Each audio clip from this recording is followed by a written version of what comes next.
오른손으로는 호랑이를 때리며 거의 60보나 가니 오늘은 조선시대의 호랑이에 대해서 이야기해보려고 합니다.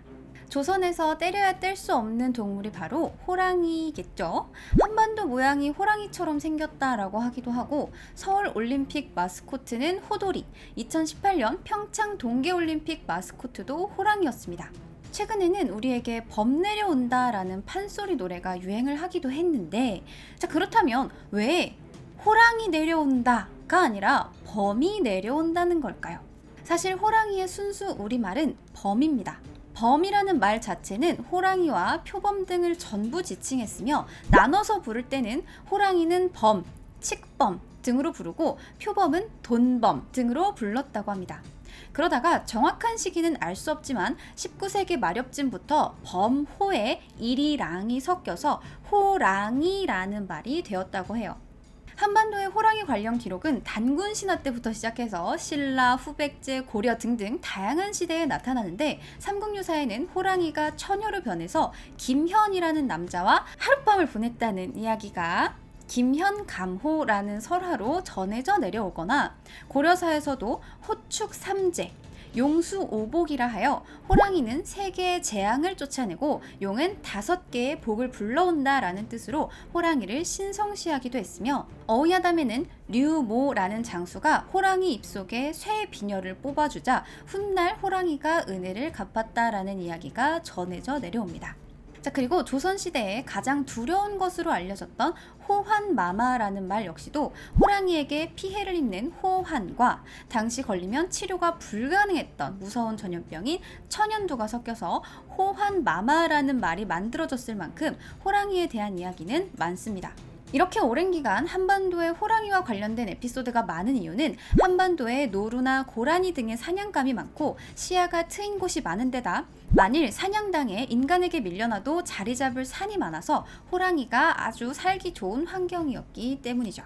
자, 그리고 조선시대 역시 호랑이와 관련되어 전해져 내려오는 이야기가 많은데, 1897년 4년 동안 총 4차례 조선을 찾았던 영국인 여행가 비숍의 글을 보면 주막에서 잠을 자게 됐는데 불을 어찌나 떼는지 더워서 숨이 막힐 지경이었다. 너무 숨이 막혀서 문을 열었더니 주인이 급하게 "그러다 호랑이 들어와요!" 라며 소리치며 문을 닫는 게 아닌가. 어쩔 수 없이 문풍지에 구멍을 뚫고 숨을 쉴 수밖에 없었다. 지금 방 안의 온도는 40도다.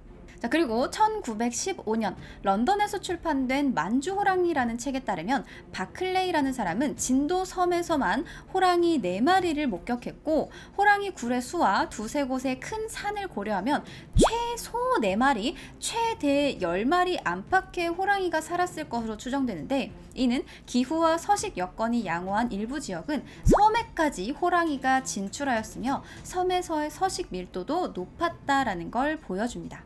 그래서 진도에서는 호랑이가 마당에 들어오면 개들이 부엌으로 도망을 쳐서 호랑이가 온 것을 알리기 위해 개구멍을 만들기 시작했다고 해요. 자, 그렇다면 이 우리나라 공식 기록에서 호랑이는 어떻게 등장할까요? 조선에서 최초의 호랑이 출몰 기록은 태조 1년부터 등장합니다. 호랑이가 성에 들어오니 흥국리 사람이 활로 쏘아 죽였다 라는 내용이에요. 이후에도 호랑이는 조선왕조실록에 아주 자주 등장하는데, 이 호랑이가 등장한 부분만 잘라서 이야기를 하면, 호랑이가 경복궁 근정전 뜰에 들어왔다. 창덕궁 후원에 호랑이가 들어왔다. 창덕궁 소나무 숲속에서 호랑이가 사람을 물었다. 인왕산에서 호랑이가 나무꾼을 잡아먹고 인경궁 후원으로 들어왔다. 호랑이가 경복궁 후원에 들어왔다. 자, 이렇게 조선시대 호환의 피해가 굉장히 특이하게 이 궁궐에서 많이 나타나는데, 조선의 궁궐은 중국이나 일본 등과는 달리 주변이 다 산으로 둘러싸여 있고 곳곳이 계곡과 이어지는 등 호랑이가 이동하기 아주 좋은 환경이었기 때문에 경복궁이나 인경궁이나 창덕궁 어디에 호랑이가 들어왔다 라든가 호랑이가 궁궐 담당 밖에서 병조를 물어갔다 라는 기록이 많습니다.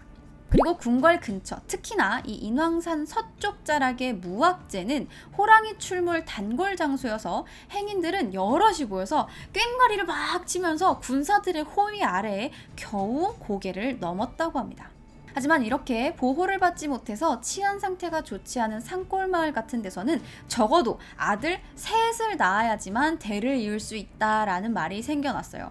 왜냐하면 한 명은 질병으로 잃고 한 명은 호랑이에게 물려가고 결국 한 명만 남게 된다라는 이야기예요.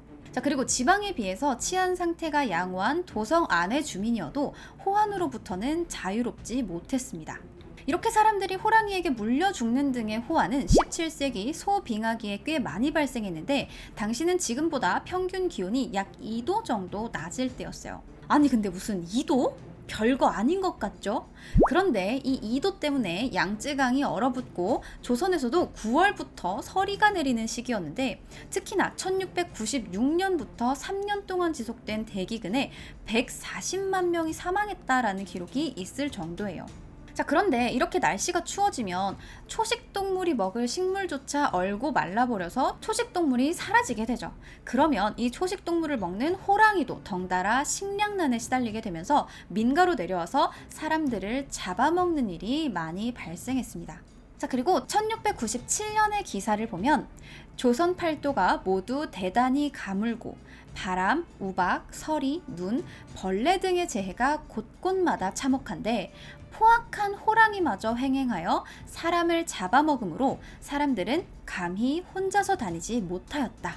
그리고 이듬해 8월에는 근자에는 배고픈 호랑이가 도성 밖 촌가에까지 출몰하여 울타리를 넘어 사람들을 해하고 있다라는 기록이 있습니다. 특히 전 세계적으로 소빙하기에 걸쳤던 현종과 숙종, 영조 때의 호랑이 피해가 극심해서 숙종 때인 1701년에는 강원도에서만 화천 지방을 중심으로 6, 7년간 300여 명이 죽었고 영조 때인 1734년에는 이때에 사나운 호랑이가 횡행하여 사람과 가축을 물어 뜯었으므로 팔도의 보고가 없는 날이 거의 없었으니 여름부터 가을까지 죽은 사람이 모두 140명이었다 라고도 하고 20년 뒤인 1754년에는 경기지방의 호환이 특히 심해 4월 한 달 동안 무려 120명이 호랑이에게 먹혀 죽었다라는 기록이 있습니다. 자, 이렇게 사람들이 화를 입는 경우가 많았으니 가축의 피해는 당연히 더 심했겠죠. 특히 말이 자주 피해를 입어서 파발이 끊기는 일도 있었고 목장이 통째로 사라지는 경우도 있었습니다.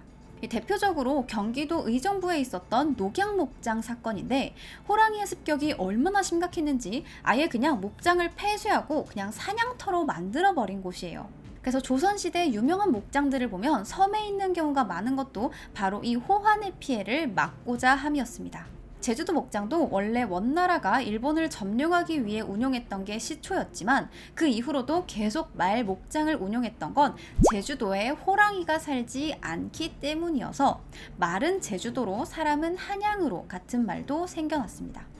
조선시대 고을 수령들의 재정 문서인 해요 문서를 보면 가축 소비에 대해 기록한 부분이 있는데 그곳에는 어김없이 가축들이 호랑이에게 피해를 입었다라는 기록들이 있어요.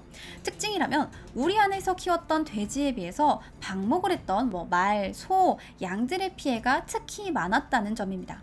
이렇듯 조선시대의 호환은 민생의 안정, 치안과 직결되는 국가적 차원에서 대비책을 만들어야 했던 거의 재난이었기 때문에 이를 해결하기 위해서 호랑이를 잡는 것을 포호 또는 착호라고 하여 호랑이를 잡는 특수 사냥 부대인 착호갑사를 만들었습니다. 기록상 착호갑사가 등장한 건 태종 16년인 1416년 10월이었습니다. 경기도 도관찰사 이은과 경력 은여림을 파직하였다.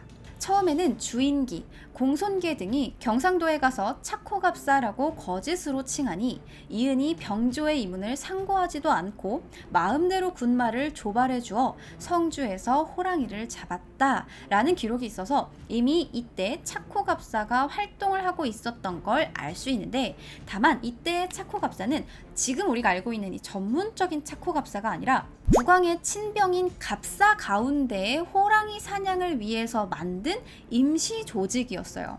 그러다가 세종 때에 들어서 상설부대가 만들어지게 되는데 이 세종 3년 드디어 별도로 착호갑사 20명을 뽑아서 조직을 갖추게 됐고, 시간이 지나서 착호갑사의 필요성이 점점점 커지며 20명에서 시작해서 80명, 90명 점점점 늘어나더니 성종 때에는 무려 440명이 됐습니다. 세조실록 12년 1월 28일의 기록을 보면 갑사 박탄에는 창을 가지고 나아가서 잘못 찔러 호랑이에게 물려 거의 죽게 되었으므로 도승지 신면에게 명하여 극진히 약으로 구호하고 드디어 환궁하였는데 이튿날 박탄해가 죽었다라고 합니다. 그래서 이 착호갑사는 말 그대로 호랑이를 잡는 특수부대로 착호갑사는 서울, 착호인은 지방에서 호환을 방비했습니다. 원래는 착호인이라는 게 없이 그냥 착호갑사를 지방으로 파견을 시켰는데, 호랑이 사냥을 위해서 경군을 많이 파견하면 그 군현에서 이 착호갑사들도 대접을 해줘야 되지 않겠습니까? 왜냐하면 임금이 이 지역을 위해서 파견시켜준 사람들이잖아요. 우리 지역에 호랑이를 잡아주러 온 사람들인데 대충 잡고 가십시오 이렇게 할 수가 없잖아. 그래서 그 군현에서 착호갑사들을 대접하느라 많은 폐단이 발생했고 결국 지방의 착호군이 조직되는 배경이 되었습니다. 그렇다면 어떤 사람들이 착호갑사가 되는 걸까요?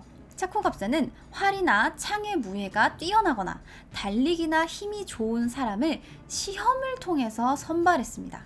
180보 밖에서 목궁을 한 발 이상 명중시켜야 했고, 두 손에 각각 30kg을 들고 100보 이상을 쉬지 않고 한 번에 갈 수 있어야 했습니다. 그 밖에도 기사, 기창, 달리기, 들어올리기 등 무예가 있는 자들을 선발했고, 지방에서는 활이나 창으로 호랑이 2마리를 잡는 자는 시험을 면제하고 착호갑사에 임명했으며, 만약 호랑이 5마리 이상을 잡으면 승진할 수 있었습니다. 이러한 착호갑사는 호환에 대해서 즉각적인 대비를 하기 위해 왕에게 허락을 받지 않고 자체적으로 병력을 움직일 수 있는, 그러니까 선조치 후보고 시스템을 가진 진짜로 특수부대였어요. 그래서 나중에는 이 서인들이 착호갑사를 인조반정에 동원해서 쿠데타를 일으키게 됩니다. 호랑이를 잡으라고 만들어놨더니 왕을 때려잡고 있죠. 아무튼 이 조선에서 이렇게 호랑이를 잡는 부대를 따로 만들어 운용했던 만큼 중국 사람들은 이런 이야기를 했어요. 조선 사람들은 1년의 반은 호랑이한테 물려 죽은 사람 문상을 다니고 1년의 반은 호랑이 사냥을 다닌다. 혹은 조선에서는 1년의 반은 사람이 호랑이 사냥을 다니고 나머지 반은 호랑이가 사람을 사냥하러 다닌다라고 말할 정도였어요. 자, 이렇게 호랑이에 의한 민간인 피해가 커지자 사람들 역시 맨날 호랑이 보니까 이제는 호랑이를 그냥 막 덜덜덜거리면서 겁만 내는 게 아니고 나름대로 반격을 시도하기도 했는데, 이 반격들이 엄청나요. 엄청난 기록들이 남아있어요. 전투 민족들입니다. 기록을 읽어줄게요.